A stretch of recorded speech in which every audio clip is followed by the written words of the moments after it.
La technologie blockchain est née avec Bitcoin en 2009, inventée par Satoshi Nakamoto, et elle recoupe 3 grands domaines.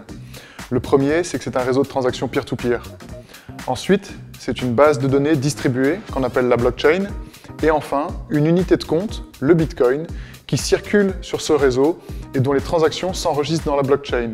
Le Bitcoin a la particularité d'être émis en quantité limitée, 21 millions d'unités, et la sécurité du réseau est assurée par des processeurs, qu'on appelle des mineurs, qui travaillent à allouer de la puissance de calcul au réseau, et en récompense de leur travail, ils touchent la création monétaire en Bitcoin. Pour en faire aujourd'hui le réseau de transactions le plus sécurisé au monde, d'une sécurité à peu près comparable à 500 à 1000 fois Google.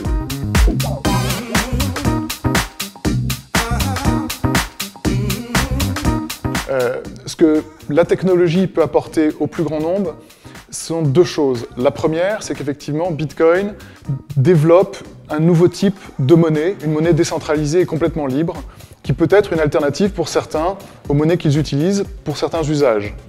Sur ce réseau s'organisent donc des transactions de paiement qui peuvent également être des alternatives aux modes de paiement qu'on utilise aujourd'hui, tels que la carte bancaire. Cependant, on voit apparaître aujourd'hui d'autres usages de la technologie Bitcoin blockchain, qui ont des usages plus liés à la confiance induite par ce registre de transactions extrêmement sécurisé et qui vont servir donc à certifier ou à notifier, enfin à notariser des transactions de façon irrévocable dans un registre. Alors par exemple sur ce deuxième volet, chez Paymium, nous avons développé une offre de certification des diplômes pour les écoles.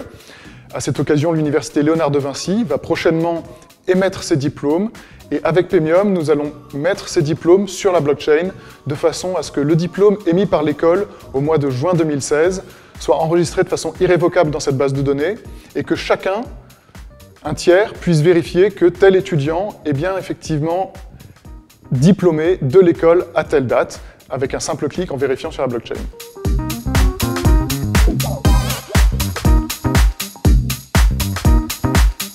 À savoir si Bitcoin va remplacer la banque, je pense qu'il faut effectivement revoir Bitcoin d'un point de vue très opportuniste, comme une nouvelle technologie qui va apporter de nouvelles solutions pour la banque et qui effectivement sur certains métiers pourrait être une menace. Par exemple, les réseaux de paiement peuvent être mis en concurrence avec le réseau de paiement Bitcoin, mais il faut considérer ça comme une opportunité, une nouvelle technologie qui va s'inscrire dans les techno bancaires traditionnels qui n'ont pas beaucoup évolué depuis quelques années.